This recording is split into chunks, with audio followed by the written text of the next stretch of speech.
What a tremendous honor it is for us here at the University of the West Indies. My name is Hilary Beckles. I'm the Vice Chancellor. And I would wish to recognize, before I introduce our distinguished guests, the Deputy Principal of the Mona campus, Professor Boxell and his colleagues, and Lilia, who is the World Bank Regional Country Manager. It's good to have you, and blessings. We are honored and delighted to have as our special guest this afternoon Mari Pangestu, who is the Managing Director of the World Bank with responsibility for development policy and partnerships. It's quite an honor. And Mari operates precisely within the scope of work that concerns our university most, development policy, simply because we are not a university in the business of developing education. That is not our business. Our business is development with education. That is our business. And Mari will be interviewed. You love that word, interviewed? Mari will be interviewed by Danielle Mullings, who is an icon within this university as the president of the Guild of Students. And her voice as a student leader is well known in this region. I had the pleasure of listening to her just Friday last week, speaking at the university, the annual council meeting of the university, and boy, did she let them have it. trying to radically increase fees for students on one of our campuses. And she's regionalist. It's not her campus, but it's her university.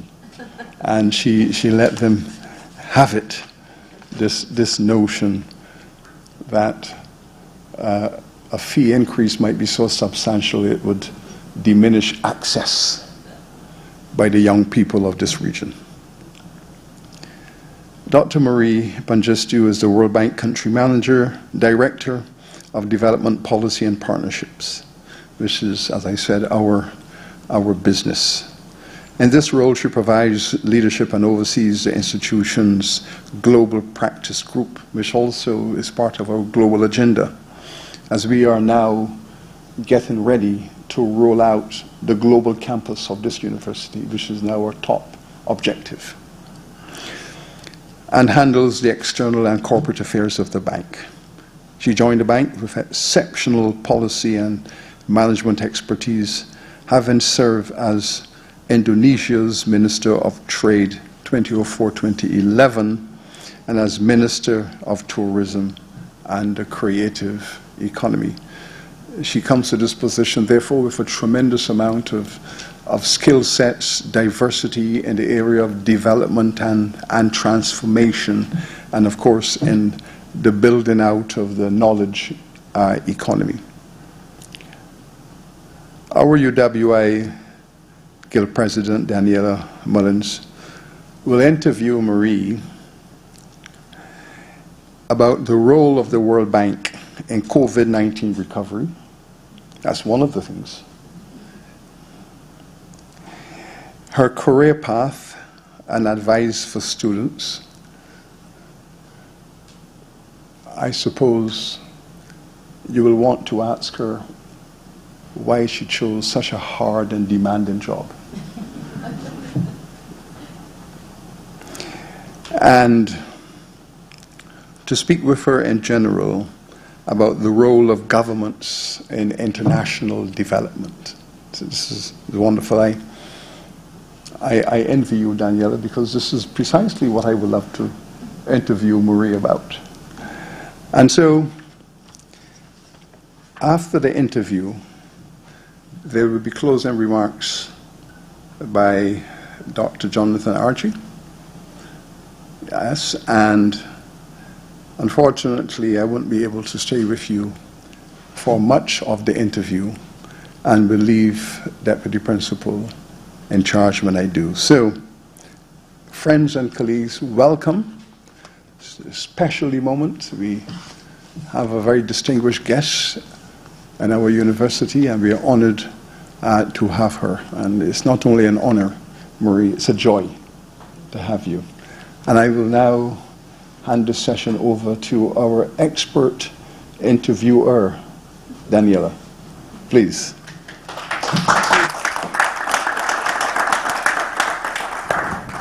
All right, good afternoon again, everyone. Thank you so much, VC, for those opening remarks. We're now excited and ready to start this conversation. Before we start, I just want to remind everyone, please put your phones on silent. Don't want any disturbances, and so that we can get the maximum, enjoyment out of the interview. So just to start, another welcome to the University of the West Indies. It is our pleasure to have you here. Many of our students are watching online, and it's during exam season. They're so excited but watching from home. And the first question I want to ask is, what is the role of the World Bank, and what do you do there in your position? Thank you, and thank you, Professor Beckles, for your warm welcome, and thank you for your welcome. And it's really great to be in this wonderful campus. I never imagined how big your campus is.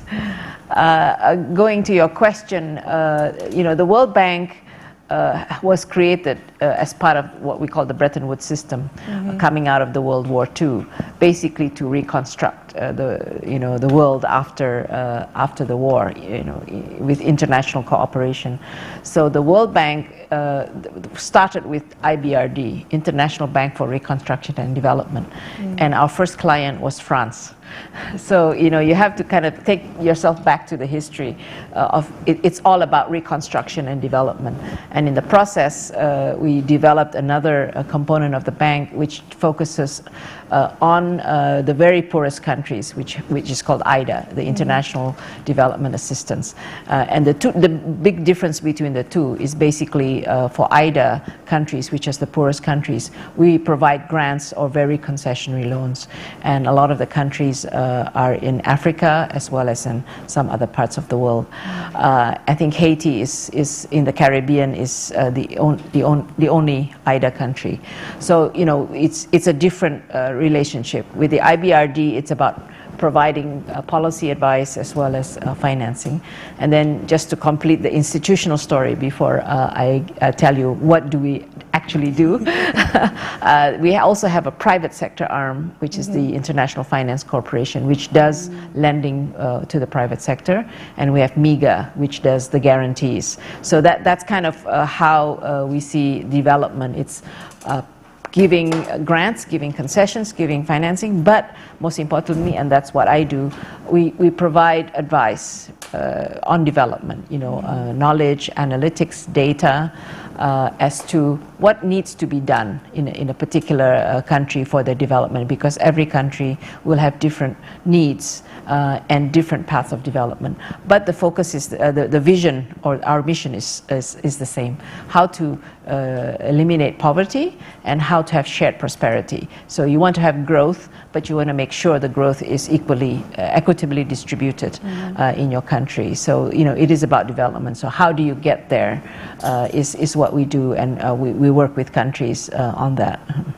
All right, that sounds amazing. And so you said your role in it is a part of that, giving advice to countries. Yeah, so at the moment, the bank always goes through many restructurings, but the part of the bank that I'm overseeing is what we call the knowledge side, and Professor Beckles mentioned the practice groups. So it's basically development policy, and we have sustainable development, we have equitable growth, competition and investment, and we have human capital development, and we have infrastructure, and we have the research division, which is really overseeing, overview of all development policy that countries would have to design to develop, and that's the part where I oversee.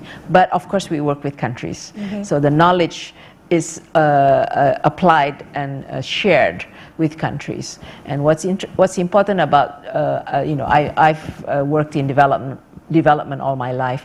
What is really the value added of the World Bank is what I would call kind of the shared knowledge. So you can learn the best practices or lessons, what to avoid, by looking at what other countries have done in a similar situation or at a similar level of development. So like when I was a minister in my own country, I would go to the bank. Oh, look, I have to do this investment reform. What did China do? What did Malaysia do? And at what level of development did they do what? So you learn from other countries, and you also learn what to do and what not to do, basically. So I think that's one of the great value addeds of the bank. Yeah. I like what you've mentioned here, which is essentially, coming down to knowledge management and how do we share it, especially looking at many different countries may have the similar challenges, and looking at different strategies that a country has taken and seeing how it can be applied to our different local contexts. It's also interesting that you mentioned, the history of how the World Bank came about and what some of those key, objectives initially may have been. Given that we're now, kind of coming out of the COVID-19 pandemic, depending on where you are in the world, how have the objectives of the World Bank changed since the pandemic? The objectives haven't changed because it is about development and helping our client countries, our developing countries, develop and face challenges, face crisis. So actually we are what we say in a multiple crisis world. Besides COVID, we have the climate crisis as well as now the conflict, the war in Ukraine. And what has happened is with COVID, with the pandemic, you had lockdown, you had the health issues, which led to a disruption of supply chain, disruption of travel and mobility, which affected tourism. And I know Jamaica certainly felt that impact, and many other countries felt that impact. So most countries went into a big dip in their growth in 2020. So a lot of what we did with countries, with our client countries, is to help them. How do you respond to the pandemic? And it was about getting vaccines, the vaccine deployment. It was about how do you design systems of testing, tracing, isolation, and making sure that you minimize the spread. And at the end of the day, because you have countries that went into like sharp reduction in growth, and they couldn't go out to work because of lockdowns. What we call social assistance or support mechanisms to help. Basically, it's about saving lives, which is the health part, saving livelihoods. So how do you protect the people who lost their income and provide some kind of social assistance? And then third is about saving, keeping the lights on. That's what we call it. So you need to help businesses. At the time, nobody thought that it would last that long for 2 years. How do you at least try to help businesses keep afloat or keep alive? So there was, all kinds of either loan program or banks would, defer the payment, etc., etc. So we worked with many countries to help them design those programs, and we worked with Jamaica, especially on the social protection schemes. Which, I think what's interesting is that one of the learning about responding to COVID was how important it was to have data on who needs help in your country, right? And then what kind of help do they need, and what the importance of digitalizing that so that you can actually deliver payments more effectively. So I think this is what we have been working, for instance, in Jamaica with, and we are working similarly with other countries. So that's really what we've tried to do, but we can't lose sight of the bigger development objective. So respond to the crisis, but at the same time, we must be looking at the medium-term development. How to get back to growth. How should countries recover and then get back to the growth path that they were on before the pandemic. And then we had another crisis, which is the war in Ukraine. So I think this is going to be very challenging, and it's what we call accentuating the development challenges for many developing countries. But we are very focused on that. Yeah. still. We've definitely seen a lot of those ripple impacts, or effects rather, that you've been speaking about. And firstly, as you mentioned, you have worked with Jamaica through the World Bank. And just on that note, I definitely say thank you on behalf of the citizens here. But VC said earlier that I should definitely ask you, why did you decide on such a difficult or grueling position? And so in that note, I'd ask, why did you choose the World Bank, and why did you choose a life of public service overall? That's a good question. I don't think I set out in life when I went to school to do that, actually. But what I did love a lot when I was in school was development, right? So I actually started out my education wanting to make lots of money. So I chose accounting, which, if you look at salary differences between economists and chartered accountants earn much more. But then at some point, maybe second year, I really got bored with accounting. And I think it was the internship with one of the large accounting firms that turned me off. I said, oh, well, even the most senior partner is still doing balance sheets. I said, I don't think that's life for me. And then in third year, I took a class in development economics. And the professor was very, very engaging. And then I switched. My whole, after that, I just switched to looking at development economics. This is what I want to do. But I was more in the academic and research world. And then when I went back to my country, well, I wanted to join the bank at the time when I graduated. And then my father said to me, he's very nationalistic, he said, why do you go to the World Bank and help other countries? You come home and help your own country first.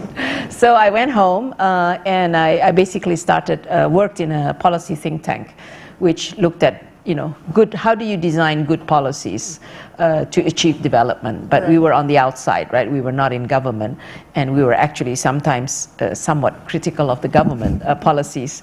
But it was a huge learning experience, and this was still in a kind of a non-democratic situation, let's say. And then we were part of the reform movement.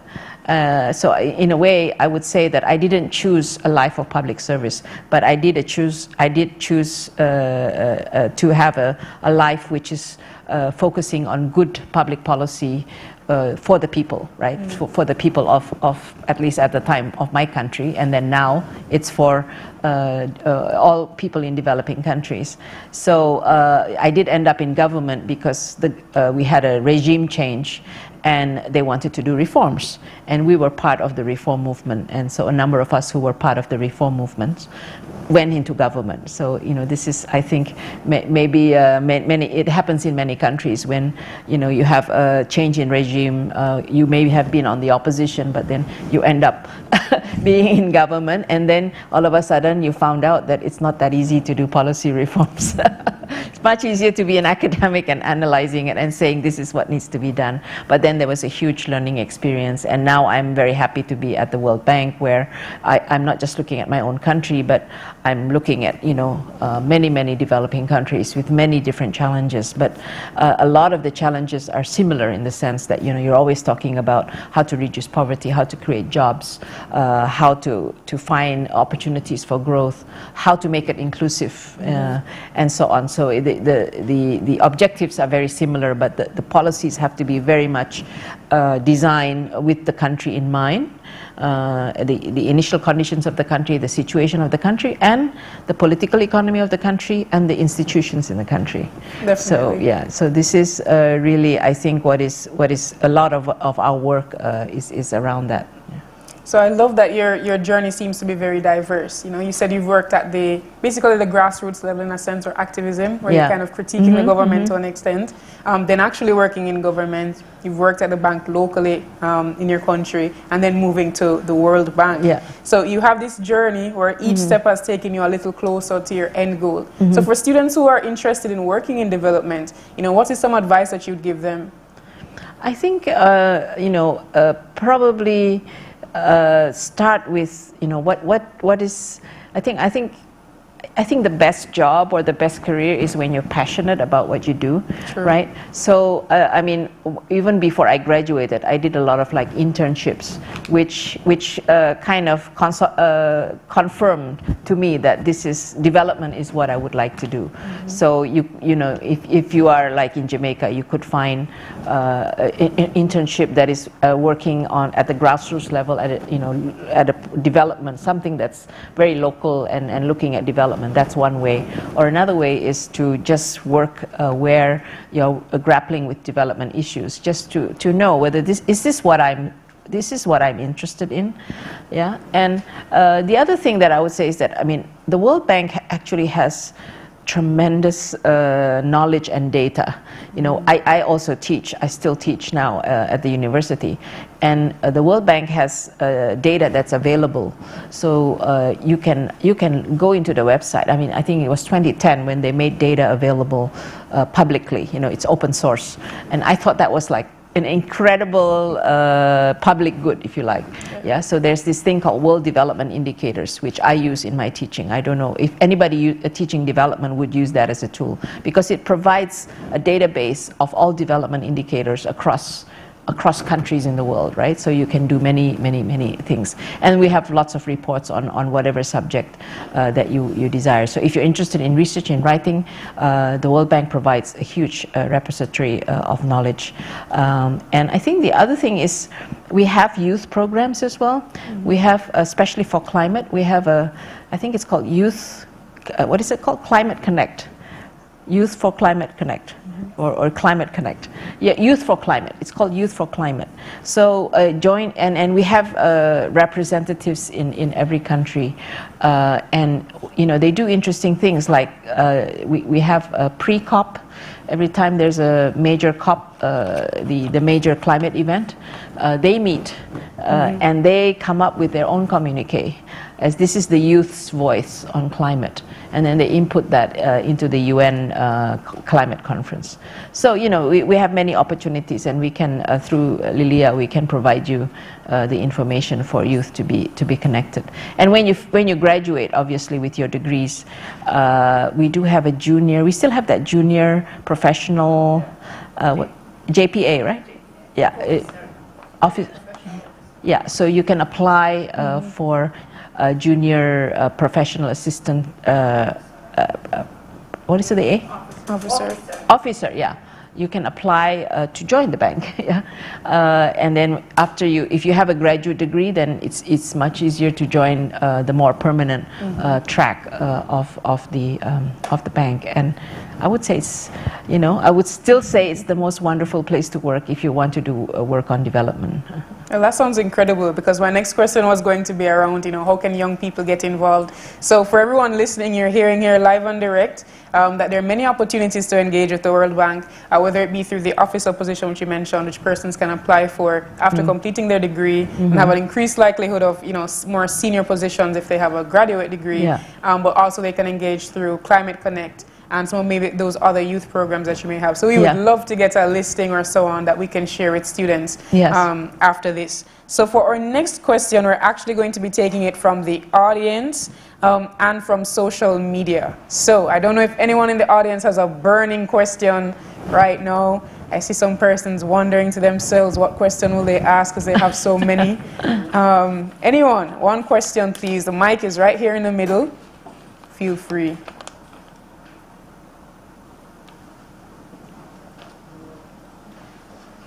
All right, one question, and also from social media. I'm not sure if someone will be bringing the social media questions. Yes. I think Mr. Charles has a question in the meantime. You're coming? Okay. So it says here, how will the World Bank plan to help third world countries develop in the field of technology? Yes, technology is very wide, but obviously technology as an enabler for development is very key. we are focusing a lot on digital technology, digitization and development, because if you can have the right design for digital technology, the use of digital technology in a digital economy, you can really have transformative development. But you've got to make sure that you do it in a way that doesn't sharpen the digital divide and actually widen the income or economic divide. So you really need a program that looks at a whole of government, whole of economy, and I would say whole of society approach to developing your digital economy. So what we do is we work to help countries design an overall comprehensive digital economy program to develop the ecosystem. And part of it is technology and infrastructure. You know, what kind of telecommunications infrastructure and connectivity should you have, and a lot of that has to do to involve the private sector in developing the telecommunications infrastructure. And you know, Jamaica is wanting to have broadband infrastructure, for instance. So we are looking at how to help Jamaica government on that, and how to bring in the private sector. So one thing is to be connected in the first place, like the infrastructure. And then once you're connected, how do you, how can you get value added? How does that help development?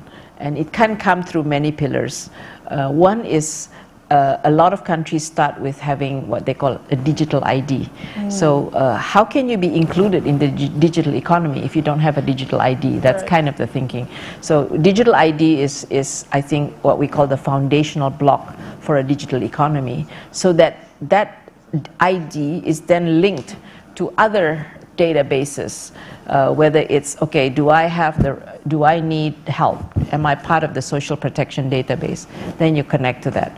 Do I have a bank account? Do I have a mobile phone number? So it's connected so that you can then, okay, if I want to implement a digitalized social support program, I know who the person is, I know the bank account, and I can do digital mobile payment. And I can also monitor whether it is being used for what it is being used for. So that's one example of delivering government services more effectively and efficiently. Especially with COVID, you know, when people can't go out.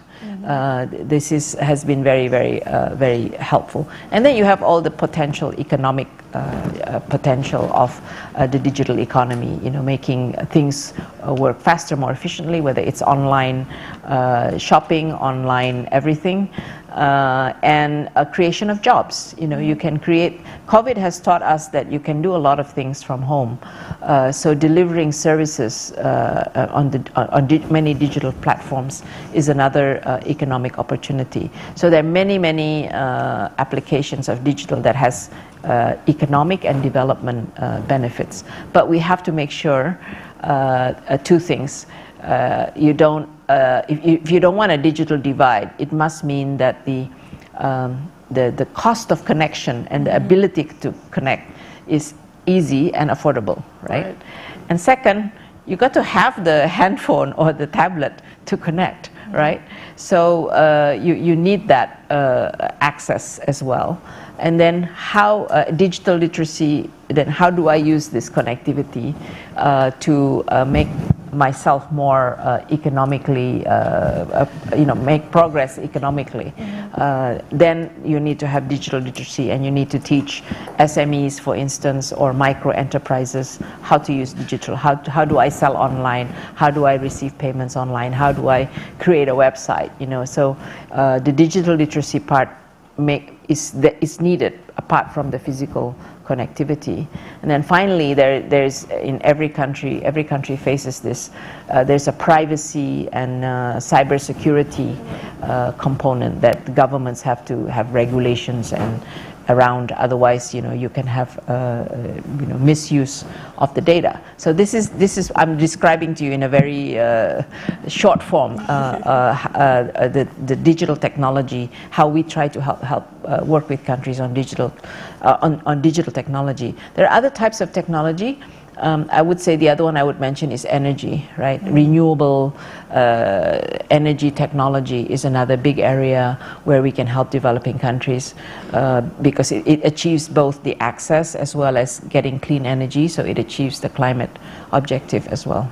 I love everything you've been saying personally because I'm in technology as well. So I study a whole lot of these, digital development techniques that you're saying. And I love that you kind of simplified it down to a few main key areas that countries need to be looking at.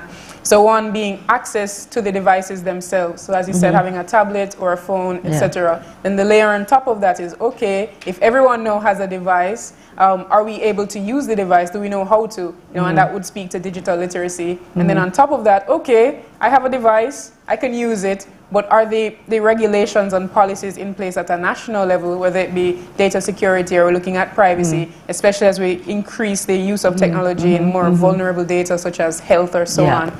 Do we have those policies in place to protect people, especially in the Caribbean as we're a smaller, group of persons, requisite to the larger world population? So I love everything you've been saying there with respect to digital development. And I'm going to allow the next person to ask a question. Could you just introduce yourself, please, first? Okay. Good afternoon, everybody.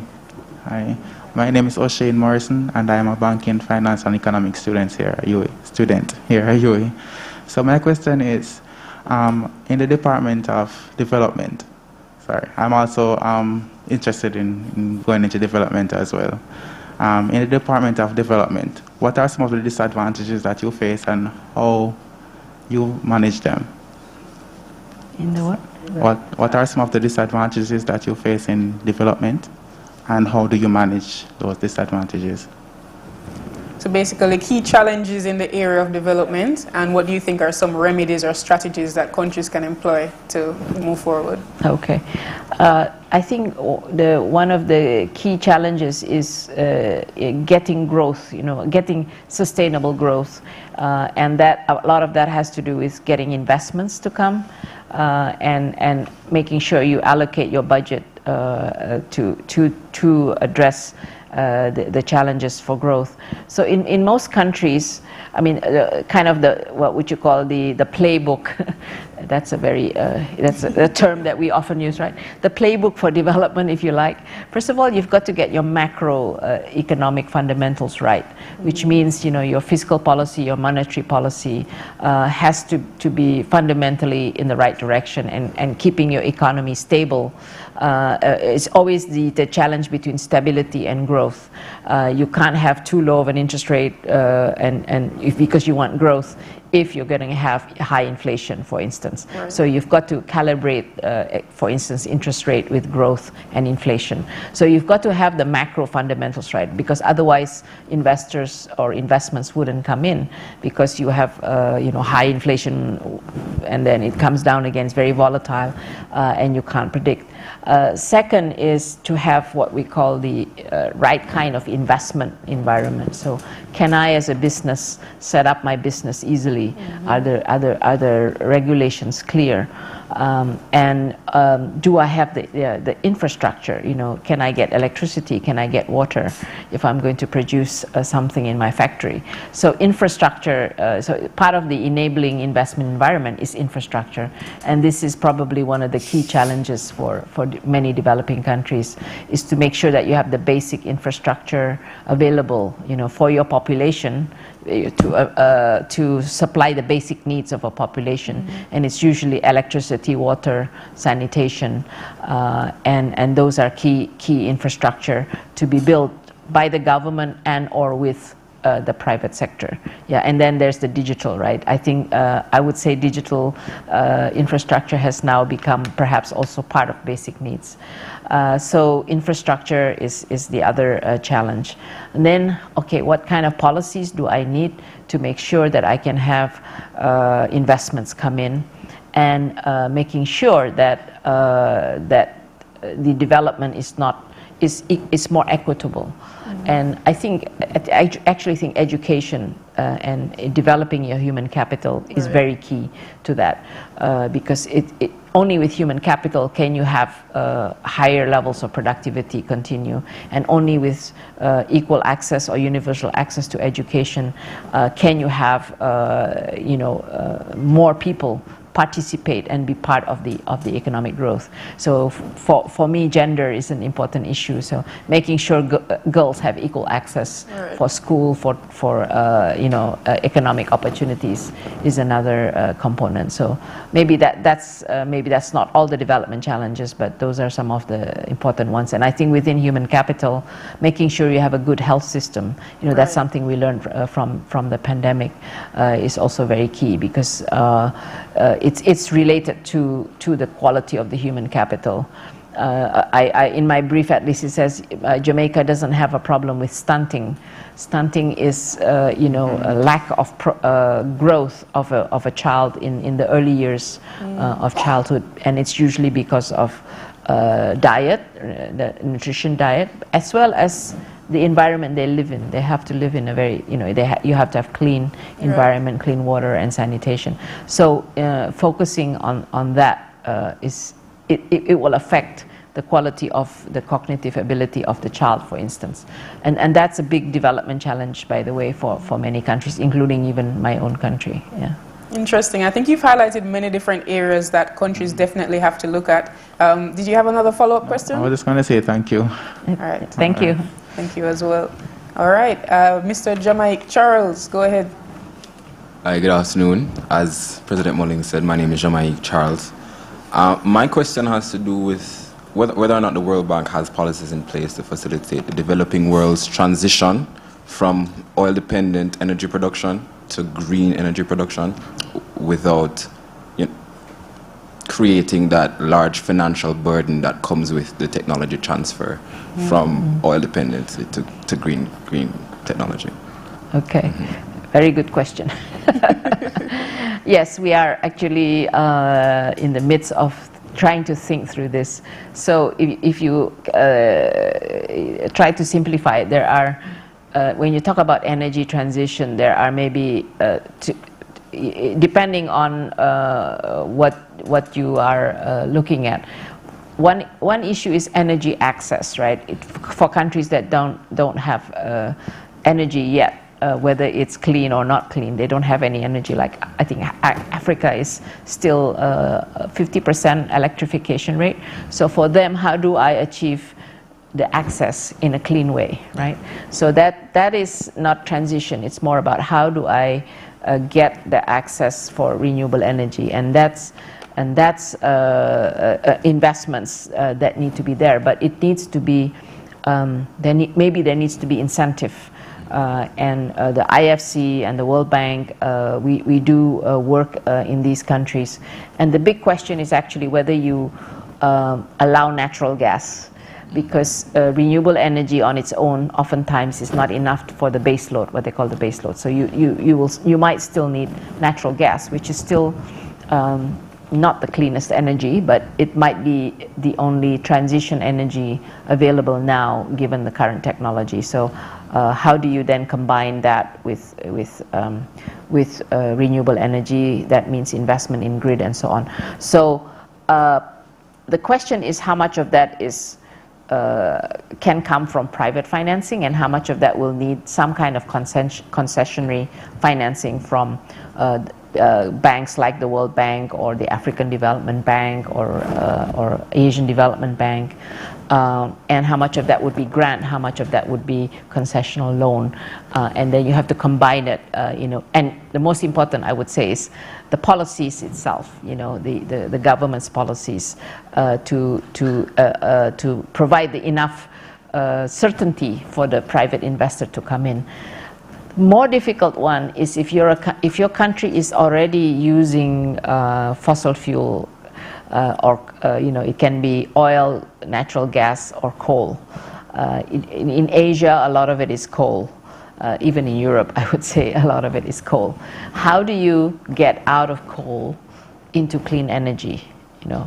And how do you? And many of these coal-fired power plants are still having a contract or a concession for another 20, 30 years. So if you really want to get them to transition out of the brown energy or black energy to green energy, you have to basically provide funding for them to get out. You have to finance them to get out. And this is the big, actually the big debate that's going on. So if I take coal exit, because that's the one that we've been working on with many countries, you can look at it as if it's got three financing components. Yeah, one financing component is to get out of the coal-fired power plant or the coal mine, and there's no return or no revenue, so that has to come from public funding, whether it's government or concessionary funds. And then you have a second cost, which is, we have to talk about just and affordable energy transition, basically. The second component is also still a cost, which is you have to clean up. When you close down a coal plant or a coal mine, you have to clean it up for the environmental sense. And you also have to compensate the people who used to work in that area or the region that's going to be impacted. So there's a compensation element. And again, that has to be most likely public funding and maybe from the multilaterals, the international public funding. And then there's a third component, which is has economic value, because, but not commercial value. It has economic value because it has positive externalities, but it doesn't necessarily yield the right return for a private investor to come in, like building a modern grid that allows you to mix the renewable energy with whatever base load you're using.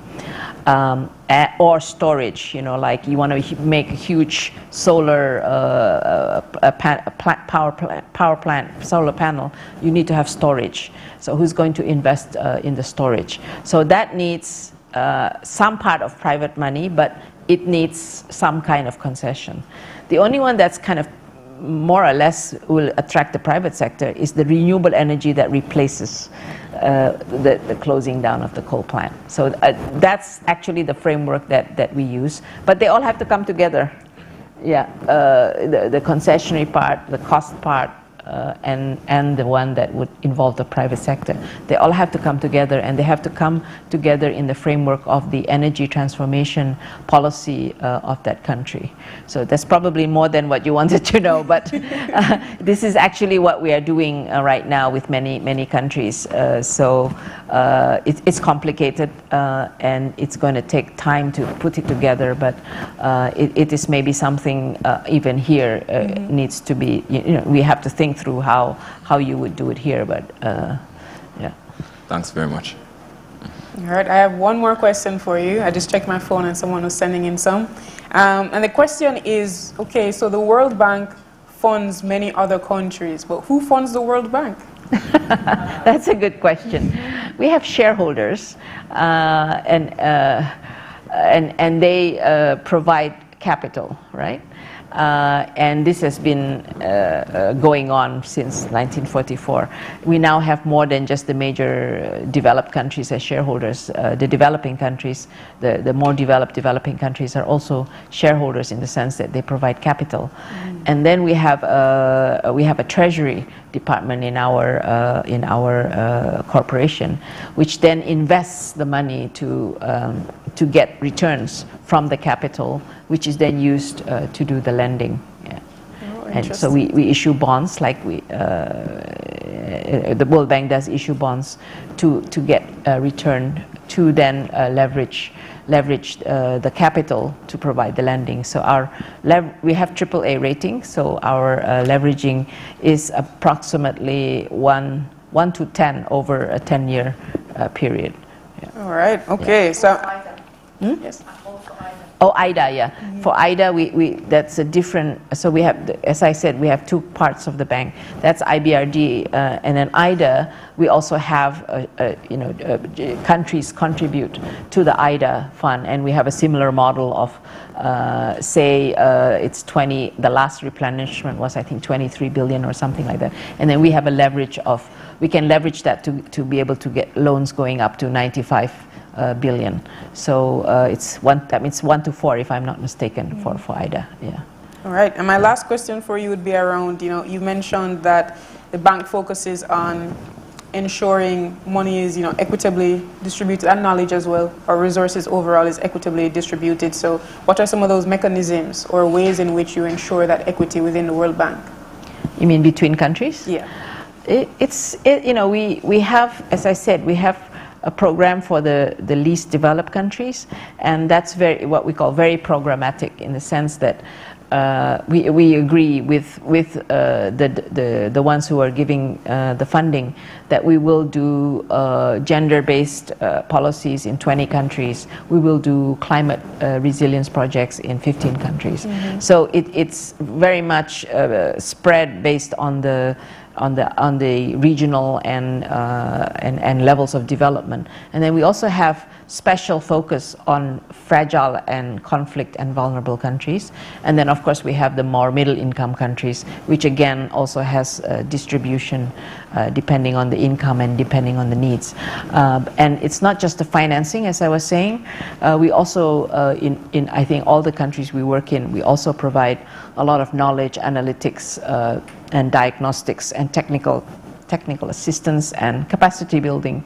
As a former client country, I could say that besides the financing, we benefited a lot from assistance from the World Bank to design our policies, and capacity building, because the people that work in any one of the government ministries, or even those who are often involved, like the consultants and the experts that are outside of the government, they're involved. Whenever you get involved in a World Bank project, you actually learn a lot, and that's capacity building in the country. And there are many people in government who started out life as a short-term consultant to the World Bank, like me, who ended up in government as a minister. So it's a capacity building. I really think the World Bank provides a lot of capacity building in any country that they're in, whenever they do projects, because they involve so many people locally that become very knowledgeable and understand how to implement development and how to implement projects. All right, thank you so much. All right, that being said, we've heard a wealth of information about the World Bank and also your personal journey in development. We've also heard, tips and advice for young people who are interested in moving into this realm. And so at this point, I'm going to just, hand over to you, just give final words that you'd like to say to our students, our members of staff here at the university community overall. I think, I wish I was a young person today, start my life journey again. I think you should seize the moment. It can be something very small just within your own circle or your own community, and try to make a difference, to make somebody's life better, right? And that's development right there in front of you.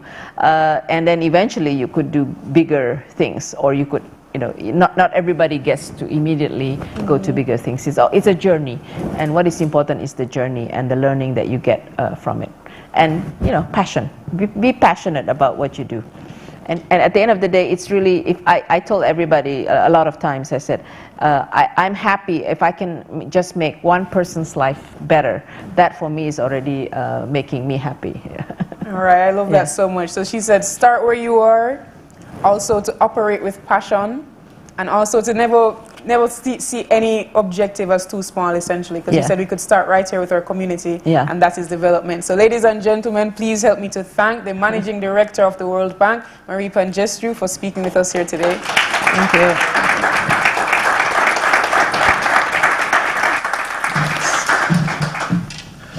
Thank you very much, Danielle and Mari.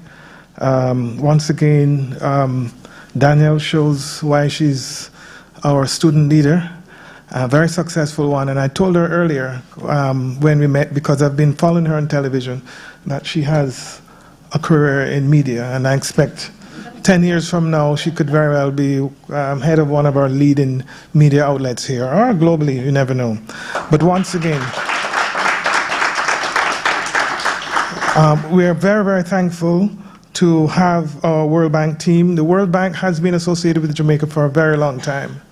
And in fact, I recall in the 1980s, the late Derek Gordon, who worked with the World Bank to develop the poverty line. So actually the poverty line that is used, it must have been revised considerably since then, but that initial work was done in a collaboration between the UWI, largely the Derek Gordon, who was a sociologist who worked with the World Bank. And over the years, that relationship continued throughout the 1980s and into the 1990s. The relationship continued. So we've had a very long, exciting, interesting relationship with the World Bank. And as Maria has pointed out in her presentation, this is the work that the World Bank does with other countries. And in her capacity as a Director of Development Policy and Partnerships, she has played a very important role. So once again, ladies and gentlemen, we want to applaud her presentation and the information that she has conveyed today to all of us. In closing, let me also thank Lilia, who's with us, Gail Richardson, who's Operations Manager for the Caribbean and head of the Jamaica country office, Carlene Francis, Emily Adelike, who's the Senior Financial Sector Specialist, all of whom are with us today and who were part of this very interesting and impressive journey that we concluded today. I know that I saw in the newspapers that you were here for 2 days, so I'm sure you have very little time to sleep, but nonetheless, even though you come from beautiful Indonesia and you've been all over the world, we still invite you to enjoy Jamaica and the many things that we have to offer, not just the weather, but the culture, etc. So I hope she's exposed to some of that before she leaves. Thank you all, ladies and gentlemen, on behalf of the Vice Chancellor and of the University of the West Indies. It's a pleasure to have you here and to have your team visiting with you. Thank you.